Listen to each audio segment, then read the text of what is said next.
불가피하게 이제 이런 배관이 있는 경우에는 우리가 그냥 배관을 방치하지 말고 요즘에는 폼세라믹이라는 이제 단단한 소재가 있기 때문에 그냥 타일을 붙이기보다는 폼세라믹으로 한번 기초를 잡아주고 그 위에 타일을 가볍게 말아주면 깔끔하게 나옵니다.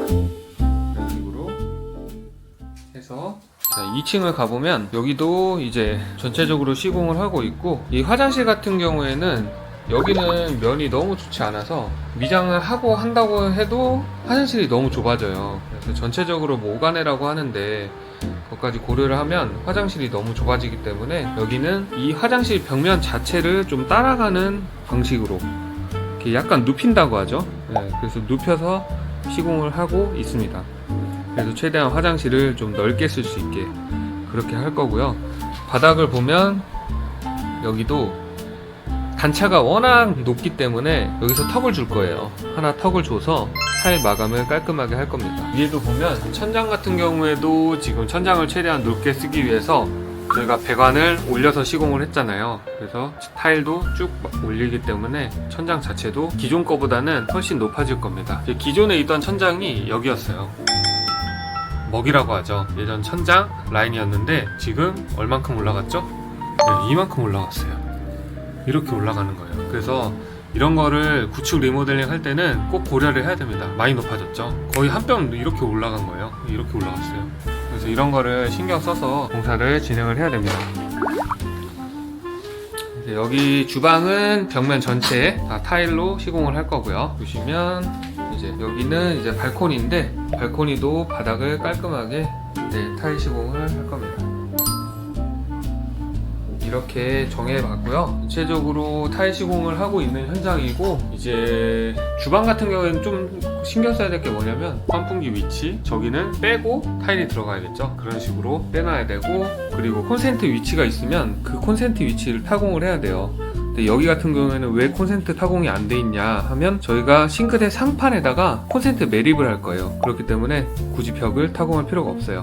그래서 폼업식으로 싱크대 상판에 콘센트를 매립하는 시공을 할 겁니다. 그래서 여기 보면 전기 작업을 해놓은 상태고요. 그리고 이쪽 벽면 같은 경우에는 이 배관을 없앨 수가 없어요. 그렇기 때문에 근데 이 배관을 노출하기에는 너무 이쁘지 않잖아요. 그래서 여기를 타일까지 여기 온 다음에 폼세라믹이라는 자재로 얘를 감쌀 겁니다. 감싸고 그 폼세라믹 위에 타일을 시공할 거예요. 그러면 약간 작은 기둥이 하나 있는데 전체적으로 똑같은 타일로 가기 때문에 이 기둥이 많이 이상하진 않아요.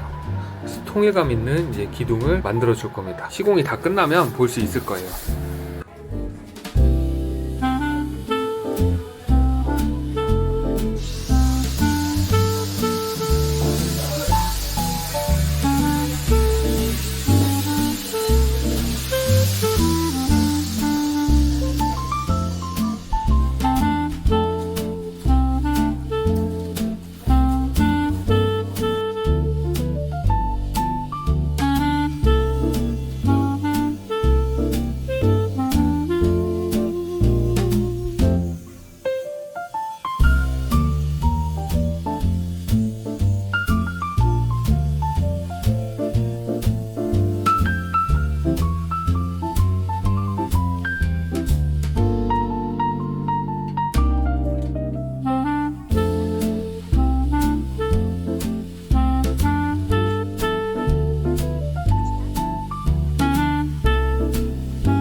주방 미드에 있는 이쪽은 전체 다 저희가 채우기로 했어요. 그래서 이렇게 전부 다 채웠고 아직 매진은 시공이 안 된 상태고 이렇게 전체적으로 깔끔하게 붙여놓은 상태입니다. 그래서 여기서 조금 포인트로 볼 거는 사이즈가 좁으면 좀 한 개의 타일로 골라서 매스감 있게 보이는 것도 좀 좋은 방향인 것 같아요. 이렇게 전체적으로 보이게 하고, 그리고 두 번째 저런 장애물들이 있는 경우 불가피하게 이제 이런 배관이 있는 경우에는 우리가 그냥 배관을 방치하지 말고 요즘에는 폼세라믹이라는 이제 단단한 소재가 있기 때문에 그냥 타일을 붙이기보다는 폼세라믹으로 한번 기초를 잡아주고 그 위에 타일을 가볍게 말아주면 이렇게 깔끔하게 나옵니다.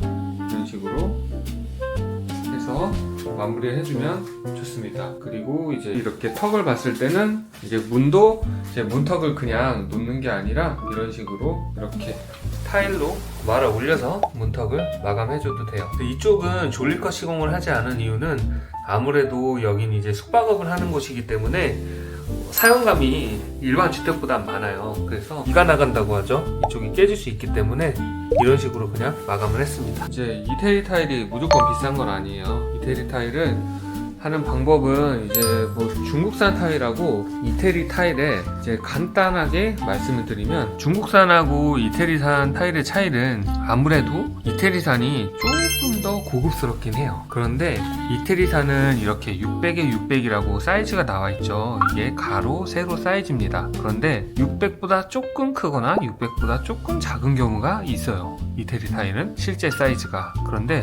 중국산은 정말 600에 600 딱 맞거든요. 그래서 한치의 오차도 용납하지 않는 그런 경우에는 오히려 중국산이 더 정확하고요.